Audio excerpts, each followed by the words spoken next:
Go to pluginboutique.com anytime this September and get 2 free VST plugins with any purchase. Both Trash 2 by iZotope and Carbon by UJAM will be automatically added to your cart at checkout. Visit pluginboutique.com today.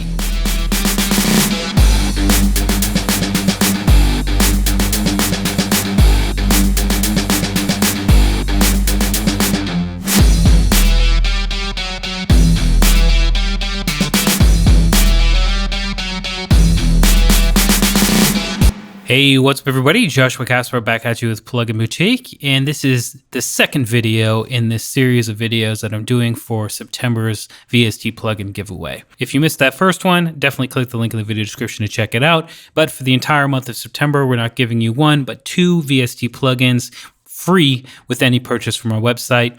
2 insanely good plugins. We're giving you Carbon from UJAM, which is an electric guitar instrument, and then Trash 2 from iZotope, which is saturation, distortion, and really a multi-effect because of what it has going on inside of it. So in the first video, we checked out Carbon and how I used it inside of this demo project, and now we're going to check out how I use Trash 2 and talk about some of the key features it has to offer.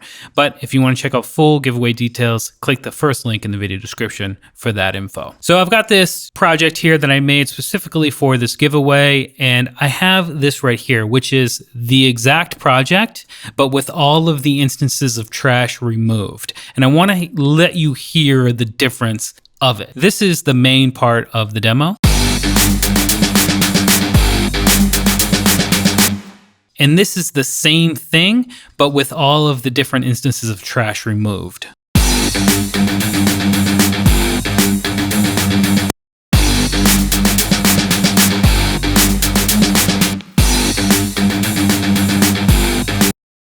That is night and day to me, and I'm sure it is to you as well. And again, the only thing that is different between these is that Trash 2 was removed from all the different instruments and drums. So what I'm going to do is walk you through how I used it, and along the way, kind of show you a little bit about it. So for instance, on the guitar here, which is actually an instance of Carbon, which is part of the giveaway, I'm using just the Trash module. Trash has 2 different filtering systems, a Trash module, a convolve module, a dynamics like a compressor, and then a delay module. And these are actually reroutable in terms of signal processing chain order, but we're not going to get into that right now. I'm just using Trash here on a multi-band system. So if you turn that off, it's actually going to be 1 band. If you turn it on, you have access to up to 4, and you need to jump into the parameters to activate that 4th one, but usually 3 is going to be good enough. And then I'm just affecting these a little bit differently. For the higher frequencies, I'm using a drive and this empirical preset. And then for this mid-range, I'm using drive again with the capacity preset. And then for band 1, I don't have anything on it. And it really transforms the sound. So this is without and with Trash.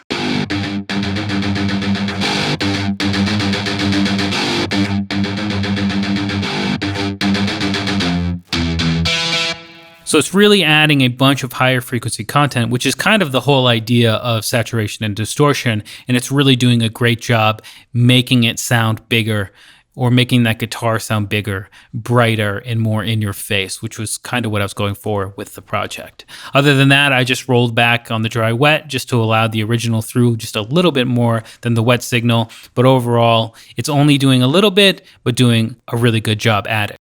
It's really easy to do this. Not only do you have up to 4 different bands, but you actually have 2 stages as well. So you can have stage 1 using this and then running into stage 2 if you turn it on and using a distortion or something else and really begin to mangle the sound. Not only that, but you can come in and actually draw in your different shapes and add other points and really make some interesting stuff. This is a professional level of control over your saturation and distortion. Let's move on to the next instance.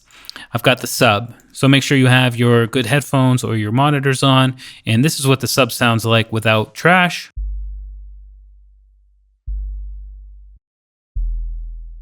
I mean, you almost can't even hear it, but as soon as I add Trash,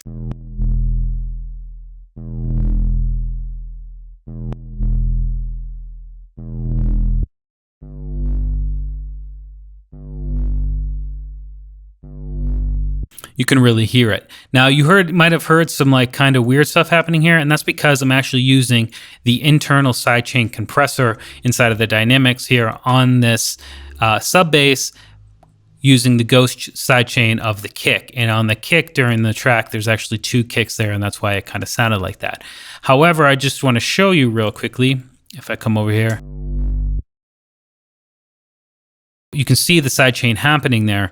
And the way to do that inside of Ableton Live, for example, is you come in here and just take whatever you want. For me, it's just called Ghost. That's essentially a mirror of the kick drum that I have.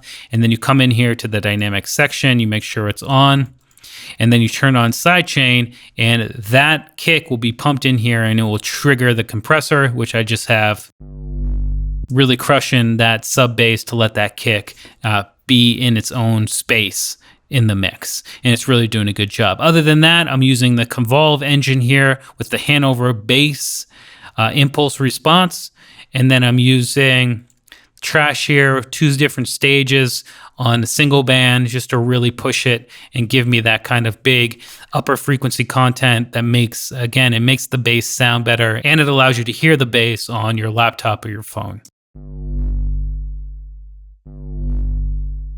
Not only are we getting those mid frequencies, but we're getting some really crunchy, raspy high frequencies, which I like. However, if I didn't like those, I could easily turn on this filter and then roll it off and just keep the mid frequency content. But I actually like it because, again, we're going for some like heavy metal type stuff. So I really like that frequency content in the mix. Moving on to the drums. Got a kick here, and I've actually got just a standard 909 kick. Let's just listen to that without trash.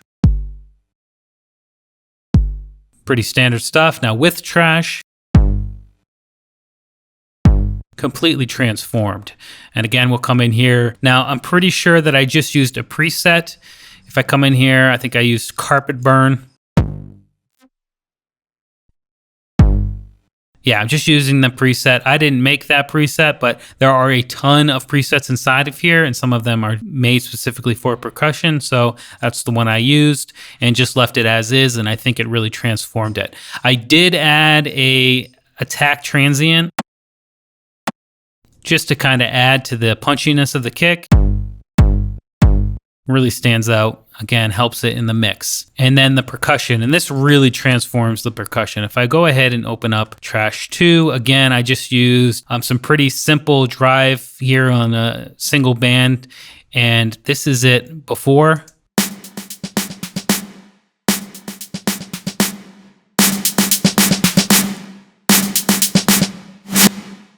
I mean, it's just, again, night and day, and that's what saturation is, and having something like Trash 2 in your arsenal is what makes your mix stand apart from the rest. I had it just on a 50-50 mix here, parallel processing,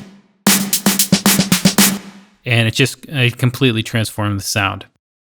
I also have dynamics here making the quieter bits a little bit louder to really stand out. Now, I do want to make kind of a quick tip here. I actually made this percussion sequence inside of XO, which is a drum VSTI instrument. XO has reverb inside of it. You want to make sure that your saturator is before your reverb in general. Obviously, you can't say that about every single use case, but I just want to show you why it's important to process and saturate and distort a dry signal. Watch what happens when I take my little plate here and put it in front of trash.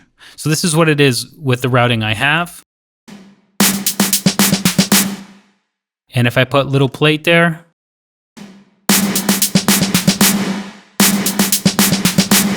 it's a completely different sound, and in my opinion, definitely not better. So that's why I actually deactivated and got the dry signal out of my XO instrument and then put my plate reverb after the saturation to help, again, widen it, make it bigger. And that's all of the different ways I used Trash 2 in my project here. So before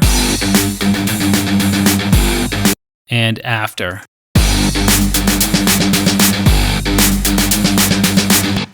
Night and day, my friends. But anyway, Trash 2 and Carbon for free with any purchase from Plugin Boutique for the entire month of September. So definitely check that link in the video description. I'm Joshua Casper. I hope you learned something, and I'll see you in the next video.